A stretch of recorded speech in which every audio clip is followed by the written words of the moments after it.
Hola, muy buenas noches y bienvenidos de nuevo a su podcast filosófico vitalista The Dark Precursor. Esta noche vamos a charlar sobre un tema, sobre un texto que se escribió ya hace un buen tiempo, en la década de los 70, hace ya casi, pues ya casi los 50 años, ¿no? Sin embargo, el fundamento, el principal contenido del mismo, pues sigue siendo de vital importancia, ya que aborda algunos de los aspectos que nos interesa estudiar y tratar, ¿no? En nuestro podcast y bien en nuestra línea de investigación, lo cual, pues bueno, tiene que ver directamente con eh, cuestiones de ecología, de medio ambiente, sobre el mismo concepto de vida y sobre su nuevo enfoque científico y, ¿por qué no, filosófico? Estamos hablando de Las Edades de Gaia de James Lovelock, un texto que se edita en los setentas y que, como ya mencionaba anteriormente, nos lleva de la mano en conceptos o con conceptos, mejor dicho, que podemos abordar desde el punto de vista vitalista filosófico. Ah, Primero, creo que nos regala la principal hipótesis, la principal eh, planteamiento, ¿sí?, teórico, que es eh, mm, la noción de un planeta vivo como tal, pero no de una manera, dicho de una manera eh, obvia, ¿no? Sabemos que bien el planeta posee vida, pero en este sentido, entendido desde un planeta vivo en sí mismo, ¿no? No como formas separadas, sino como una vida en su totalidad, ¿no? Como un sistema que funciona a partir de su propia eh, de su propia organización, de su propio organismo vivo. Bueno, sin más preámbulos, los dejo y quiero dar también la bienvenida a mis compañeros eh, que nos acompañarán y nos ayudarán a entender de bien a bien este pequeño texto, no menos importante. Soy Francisco Manuel Juárez y le paso la varita, la batuta a mi compañero Abraham. Muchas gracias y bienvenidos. Gracias, Paquito. Yo soy Abraham Suárez y bueno, justo teníamos el reto de revisar un texto que parece fundamental para el análisis del medio ambiente y de la ecología. Teníamos el propósito de revisar algunas de las ideas fundamentales de este texto, Las Edades de Gaia. Y justo revisando, pues aparecen algunos puntos que a mí en lo personal me llamaron la atención. Primero, cómo es que el enfoque metodológico de un autor como Lovelock plantea al enfocar su estudio en torno al planeta y considerar al planeta como un organismo vivo. Él propone una fisiología desde la geología, una geofisiología. Esto permite comprender un poco los propios síntomas que experimenta nuestro planeta Tierra y ver cómo es que produce o genera también eh, ciertas reacciones. Eh, Tiene cierta actualidad hoy en día pensar una tesis como esta, justo cuando vemos la crisis ambiental y por eso me llama muchísimo la atención que podamos pensar el propio concepto de la vida planetaria, las circunstancias que nos llevan a, a pensar lo que existe y cómo conservar los procesos vitales desde la biología, desde la propia eh, química, pero también comprender su impacto ambiental. Entonces, este texto me resulta muy rico y creo que va a ser muy divertido poder comentar algunas de las ideas junto con el grupo. Aquí está Miriam. Espero que ella también nos pueda dar algunas de sus impresiones sobre este texto que revisamos en esta semana.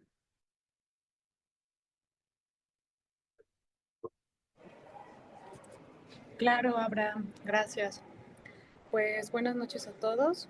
Yo soy Miriam Dels.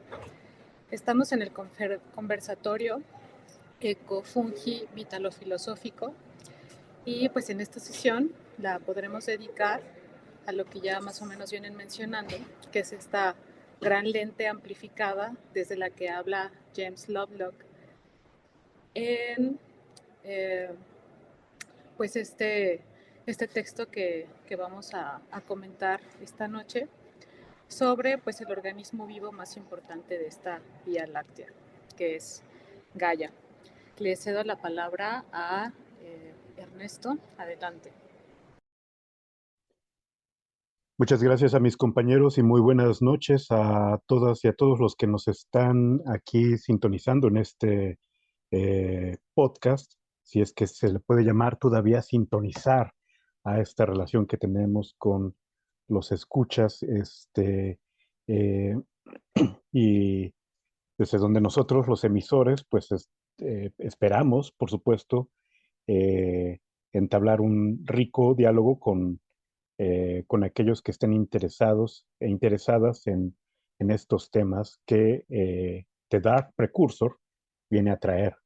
En efecto, sin abundar demasiado en lo que ya han dicho mis compañeros y compañera Miriam, sí nos complace, estamos de manteles largos, porque además este es el primer episodio que grabamos y queremos decirles que estamos muy contentos de compartir con ustedes esta lectura que se llama Las Edades de Gaia, que es un libro escrito en diferentes fases, ¿no?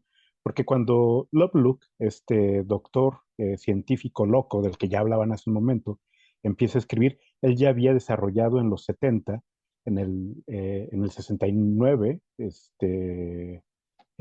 muy específicamente, fue hasta los 70 que se publica la hipótesis de Gaia. Este, el libro es de los 80, pero trae toda una serie de elementos que no nada más obedecen a la atmósfera científica del siglo XX, sino que nosotros, si quisiéramos, podríamos rastrear hasta el siglo XIX, eh, y un poco más atrás, por supuesto. O sea, creo que es una idea muy interesante que nosotros nos vamos a encontrar en la historia del pensamiento filosófico en cuanto nosotros podamos rastrear algunas de estas ideas tan fértiles como la idea de la vida, pero la idea de esta vida desbordando todo, no nada más aquello que hasta ahora concebimos como vivo. Este, hay un versito de este gran poeta portugués del modernismo, que se llama Fernando Pessoa. Fernando Pessoa dice algo muy interesante. La naturaleza es la diferencia entre el alma y el Dios.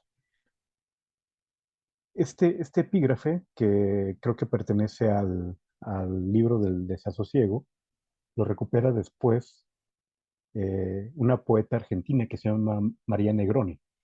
Ahí María Negroni, en un libro recién publicado, que se llama La idea natural, recupera esta idea de un célebre naturalista francés que se llama Buffon.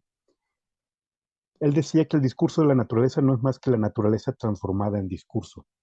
Hay una idea ahí interesante también que rastrear sobre el momento en el que nosotros entendemos la naturaleza como objeto y como objeto de un discurso, o cómo la naturaleza puede ser experimentada tal vez a través de otros esquemas que no sean los discursivos. Yo pienso que precisamente Lovelock tiene una propuesta en este sentido que se desprende en otra vía a lo que este naturalista este, nos cuenta. Así pues, les damos la bienvenida a todo el equipo de The Dark Precursor y pasamos a darle la voz a nuestro querido Francisco Manuel para entrar en materia.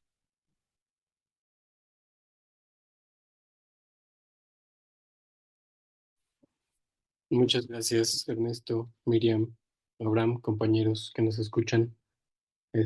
Bueno, creo que hemos se han manifestado y planteado algunos de los puntos guía, ¿no? Para esta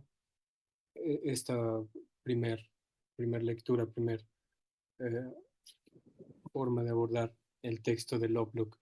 Creo yo que si bien hay algunas otras formas, como decía Ernesto, ¿no? Mucho más antiguas, ¿no? Si le rascamos, nos podemos ir inclusive hasta, me atrevo a decir yo que hasta los griegos. Eh, Creo que dando una lectura así muy, muy por encima del texto, tendríamos que hacer énfasis en lo que es la idea de replanteamiento, ¿no? Es decir, un replanteamiento de lo que, pues hasta hoy, siglo XXI, año 2024, entendemos como, como naturaleza y sobre todo como vida, ¿no? Creo que este replanteamiento consistiría justamente en eh, ver, observar o inclusive anticipar como una tesis, más bien una hipótesis como esta, porque hasta donde yo lo entiendo, sigue siendo una hipótesis, eh, lo que esta y sus propias implicaciones podrían traernos en caso de que pudiésemos aceptar, ¿no? Aceptar una idea como tal, ¿no? Quizá a mi entendimiento, que también es muy, muy vago del tema, eh, creo yo, estamos o podríamos darle una relectura como una especie de un nuevo panteísmo, una forma nueva de panteísmo, que inclusive ahí mismo en el texto lo menciona a manera en la introducción, ¿no? Entonces creo yo que podríamos plantearnos justamente esta idea, ¿no? De replantear nuevas formas de entender lo que una hipótesis como esta pudiese implicar no solamente en cuestiones científico-filosóficas, ¿no? Si es que estas dos nociones pueden seguir de la mano o no, sino que también hablaríamos de quizá una nueva cultura, ¿no? Una nueva forma política, una nueva forma, sobre todo económica, partiendo de que eh, este planeta vivo eh, como tal implicaría eh, quizá urgentemente, ¿no? Una reestructuración de los planteamientos que sobre él recaen, ¿no? Hablando en términos obviamente del desarrollo humano, ¿no? Y cómo todas estas nociones de desarrollo tendrían evidentemente que quizá eh, algunas nociones de la misma, pues morir y reinventarse totalmente, ¿no?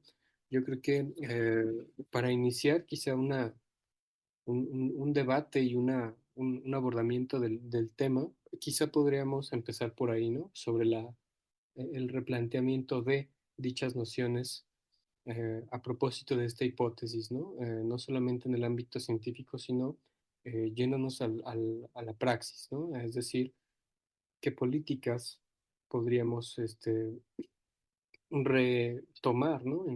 En cuanto a cuestiones, inclusive hasta de ética y, ¿por qué no, hasta de bioética, ¿no? Bueno, eso es algo de lo que me gustaría pudiésemos partir o empezar a hablar. Y bueno, con eso cierro de momento. No sé si alguien quiera o pueda o guste retomar esta noción.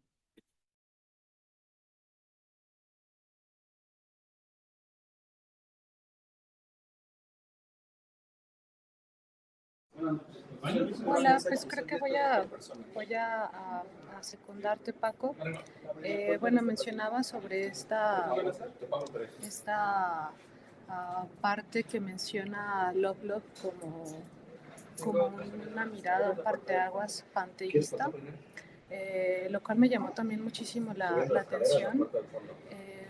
De manera casi pues inmediata al iniciar el texto se menciona esta idea y pues a lo mejor para nosotros que estamos pues en este lado de la cancha, dirían ustedes compañeros, eh, en las humanidades pues a lo mejor nos parece cercana la idea, ¿no? No nos parece como alejada para nada, pero en todo caso al mismo tiempo me resultó como extraña e interesante porque pues justo en el momento en el que desarrolla, si bien no así como ampliamente, pero sí un poco para darle pues como despliegue a este sentido, menciona una hipótesis y como su desestructuración, ¿no? Por así decirlo. Al decir que no son las condiciones, no lo dice tal cual las condiciones materiales, pero al decir que no son las condiciones alrededor como de todos estos elementos orgánicos, geológicos, espaciales, incluso que son los que le dan como las condiciones de posibilidad, por así decirlo, a la existencia, prevalencia y continuidad a la vida, sino al contrario, ¿no? O sea, parte de esta suposición para decir que es al revés, que es la vida, o sea, tal cual es lo que ahí me dejó incluso como detenida un buen rato, ¿no? O sea, es la vida la que va creando, la que va tejiendo estas posibilidades y va dando como esta especie de cauce, pero que tiene un sentido y que tiene un despliegue material, ¿no? Porque pues toda esta colaboración de la que más o menos entre líneas habla al decir que pues no vamos a hablar tal cual de unos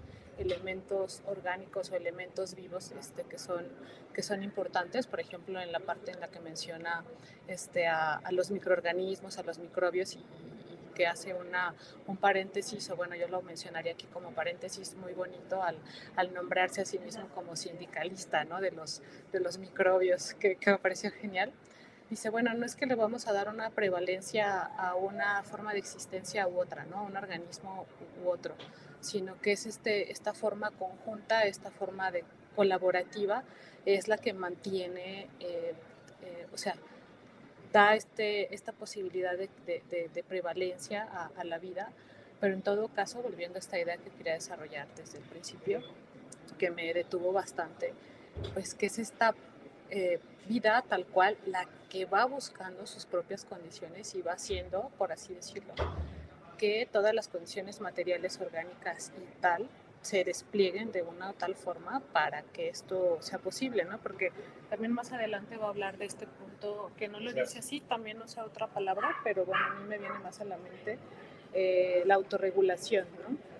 Creo que Lovelock lo menciona como autoasimilación o sí, creo que lo dice de otra manera, pero pues tal cual es que la vida tiene esta posibilidad de autorregularse, ¿no? Y que, o sea, lo menciono ahora porque justo me parece que hay varias como tesis que se van sosteniendo, que va más o menos nombrando, eh, pues en esta parte muy inicial del libro, pero que justo va a darle como este sentido que por algún lado, como ya lo mencionaste también, ahí haciéndote eco, Paco, que pudiera parecer como un poco hippie, ¿no?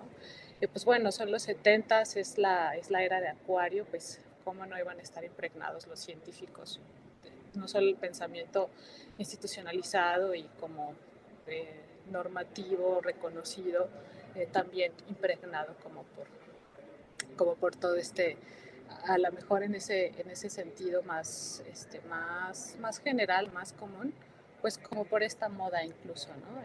De, de la nueva era. Pero bueno, creo que tan solo como con esta idea yo ya tuve como para, este, pues debrayar un poco sobre ese, pues como ese planteamiento que parece como muy sencillo, a lo mejor rápido, no de asimilar, pero que a mí sí me hizo como detenerme como de, ay, este, ¿qué está proponiendo, no? Porque digo, finalmente es una propuesta, o sea, falta desplegar realmente a lo largo del libro, ya ustedes también me dirán qué encontraron, cuál es pues cuál es la conducción que le da esta propuesta, ¿no? O sea, cómo más se detendría a propósito de lo que está hablando un científico.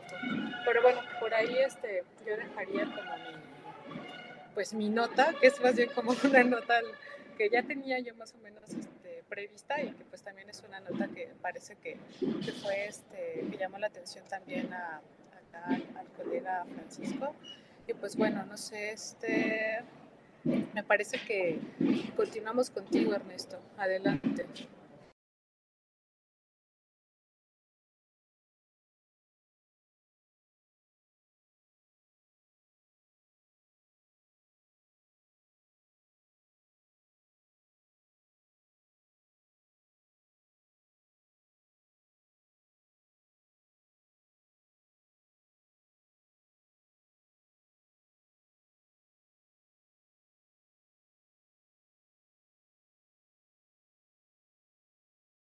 Bien, en lo que responde Ernesto, me gustaría como agregar algunos comentarios respecto a lo que ha mencionado Francisco, Miriam, y lo que a mí en lo personal me llamó del texto de James Lovelock. Justo en torno a las propias condiciones ambientales que permiten que la vida se pueda desarrollar en el planeta, el autor destaca cómo es que el propio planeta se encuentra ubicado en pues en un determinado lugar que le posibilita estos procesos, ¿no? Incluso cómo es que la propia eh, ubicación en la galaxia, la, la relación que tiene con la luna, sus propias propias condiciones geológicas le van a permitir estos procesos que van a llevar miles de años para que se produzca las primeras formas de vida, ya sea desde las bacterias, los procesos de fotosíntesis, la producción de oxígeno en el planeta, que llevó a que esto cambiara muy lentamente, pero que las propias condiciones llevaran a esta autorregulación que permite que, que la vida se desarrolle en el planeta Tierra. Cosa no de poco interés, porque justo nos lleva a la propia reflexión ética que ya planteábamos aquí. El acercarnos a la propia reflexión ecológica o ambientalista desde un enfoque multidisciplinario y que nos permita también replantear la ciencia, o el propio quehacer tanto de la ciencia como de la filosofía, nos, nos obliga también a pensar nuestra propia intervención o las acciones humanas en el planeta Tierra. No sé si estés por ahí, Ernesto, para agregar algún comentario respecto a esto que hemos mencionado. Hola, ¿cómo va todo? En efecto, aquí estaba teniendo un tipo de problemas con la señal, pero estoy de vuelta con ustedes, tan alegre como siempre. Y yo, antes de entrar de lleno al, al texto como tal de Lovelock, o sea, me gustaría que recordáramos un poco que esta idea que presenta Lovelock de una naturaleza que es consciente, o que está viva, ¿sí? Eh, pues no es nueva, en efecto. tiene una relación muy interesante con la historia del pensamiento y de la ciencia misma, ¿sí? Que nosotros podríamos rastrear, por supuesto, hasta Platón, hasta Aristóteles, hasta los mismos filósofos materialistas, presocráticos.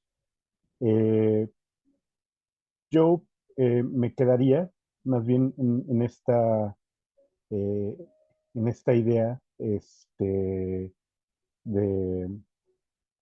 eh, del filósofo latino, Tito Lucrecio Caro, que en el siglo primero antes de Cristo, ¿sí?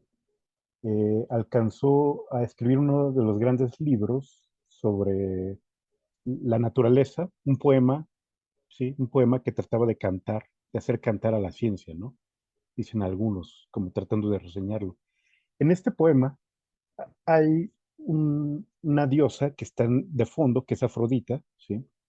Eh, que bueno, para los romanos sería Venus, ¿sí? Este, está Venus, ¿sí? Y este canto se dedica a, este gran poema se dedica a ella.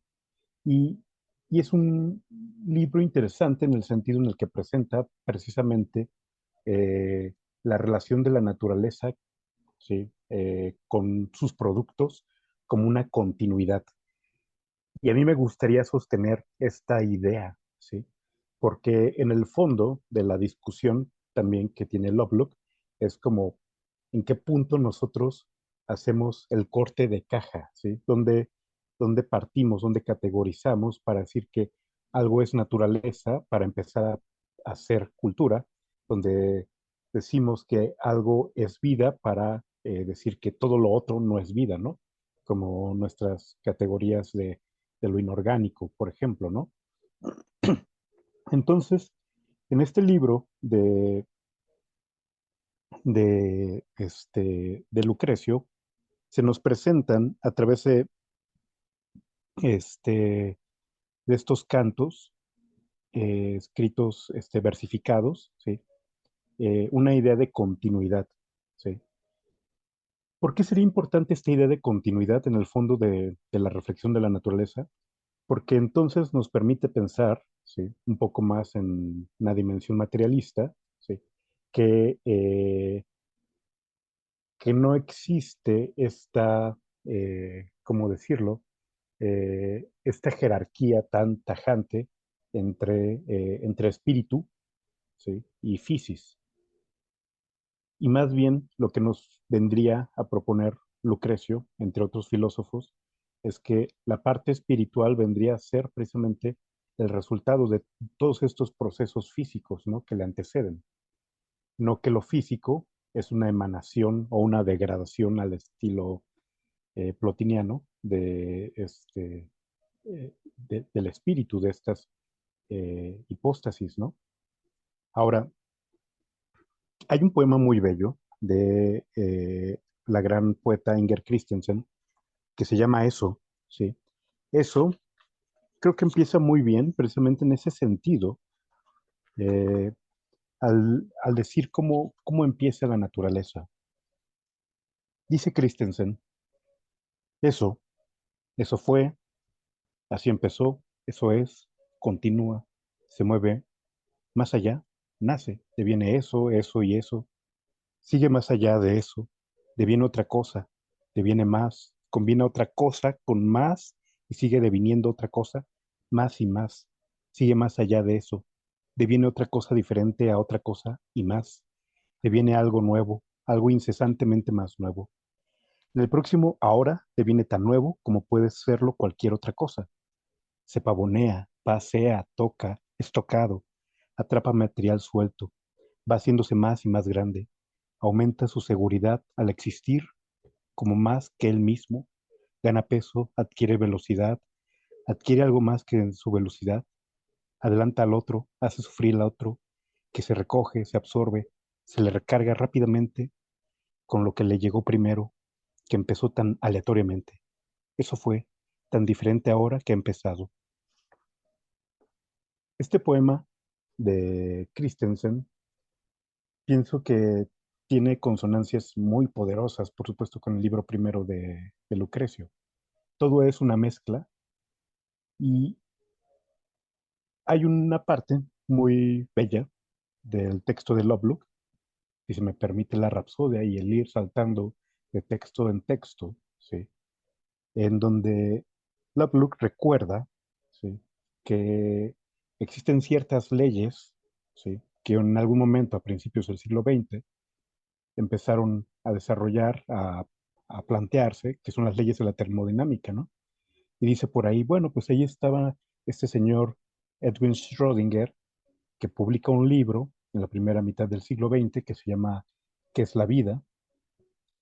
Pero se lo pregunta como diciendo, es que en realidad no sabemos qué es la vida, porque tenemos todos estos elementos eh, inorgánicos, ¿sí? Y lo primero que tendríamos que pensar es que la vida presenta elementos nuevos, ¿sí? Emergentes, es decir, en su carácter de novedad, cosas que no estaban ahí antes.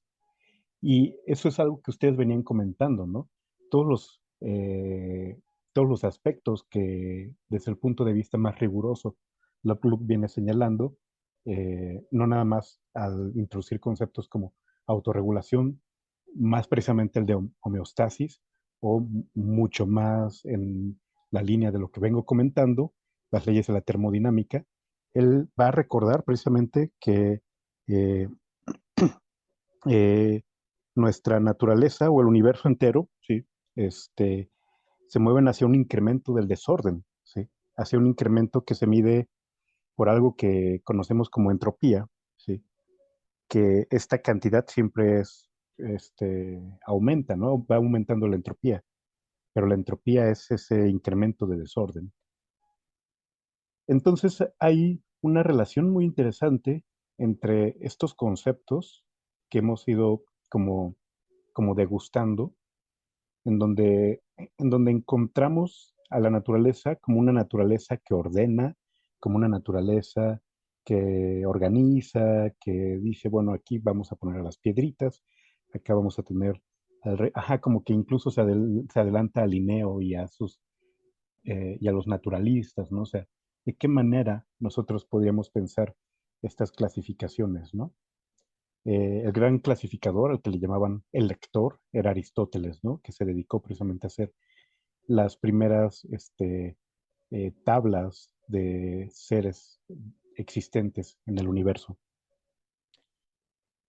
Entonces, pues, sí, lo que a mí me gusta de esta lectura, sí, es que viene a presentar en conjunto una inquietud que no nace en el siglo XX, sino que venimos arrastrando desde tiempos inmemoriales.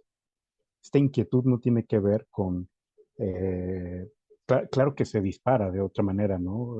Que el contexto específico en el que empieza a escribir esto es, como ya lo habían anotado hace un momento, creo que fue Abraham, cuando menciona que Lovelock estaba en la NASA, y dicen, ah, claro, pues es que este, doctor tan eminente fue invitado para desarrollar una especie de sistema para ver de qué manera podíamos detectar vida en otros planetas, ¿no? Este problema de la vida, de si es detectable en otros planetas, obviamente eh, rebota sobre, sobre quien plantea la pregunta para decir, bueno, o sea, nosotros reconocemos algo que es vida en términos de lo que nosotros mismos eh, eh, reconocemos a nuestro alrededor, a en qué punto nosotros podemos llamarle vida, ¿no?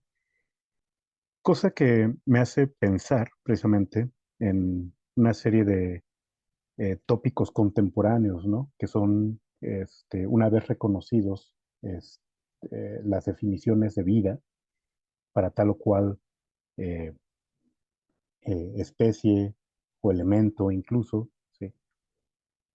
La posibilidad de esos derechos. Al inicio, en la introducción, Francisco hablaba de esto, ¿no? O sea, a nivel ético o bioético, ¿sí? qué implicaría que todo tenga vida, ¿no? Hace poquito encontrábamos un, un artículo sugerente sobre la posibilidad de que el Sol tenía alguna especie de conciencia, que es algo que un escritor polaco, Stanislaw Lem, en los años 60, llegó a desarrollar, pero bajo la idea de un planeta, ¿sí? Que se llama Solaris. Eh, creo que, creo que esta idea de vida y conciencia son las que están en el en entredicho, ¿sí? O sea, ¿dónde nosotros podemos encontrar conciencia que no sea de forma en la que rebote a nosotros eh, como un narciso, como alguien esperando verse en el reflejo, ¿sí? Eh, tipo, bajo esta idea antropocéntrica, ¿no?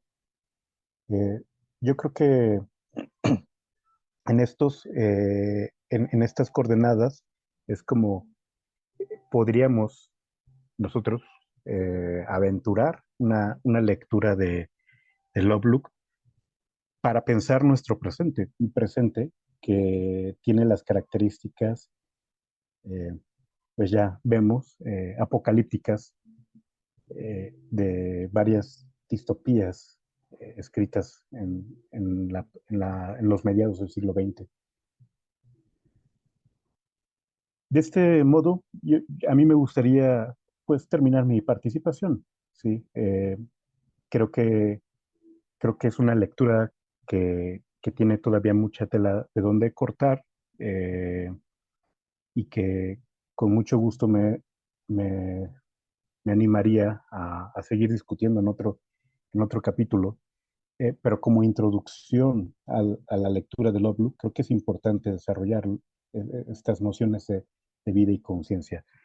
Si alguno de mis compañeras o compañeros tiene algún otro eh, tema por ahí que se nos haya escapado a este respecto, es momento ahora, en este Viernes Santo, este, de soltar, eh, de soltar eh, el golpe. Vámonos. ¿Quién está ahí?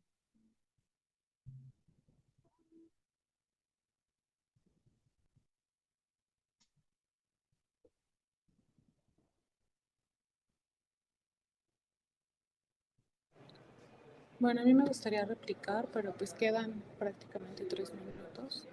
Pues ya acá donde estoy, en un momento ya casi cierran. Entonces, pues no sé qué opinan los demás. Yo casi me tengo que ir. Sí, podemos hacer conclusiones breves, en unos cuantos segundos, cada uno de nosotros, a manera de cierre. Y comienza Miriam. Pues nada, chao. Bien, ha sido un gusto poder conversar en torno a este texto y creo que nos abre nuevas líneas en torno a la reflexión en torno a la vida y pues nada, ha sido un gusto compartir este momento con todos ustedes. Síganos y los esperamos en una siguiente emisión.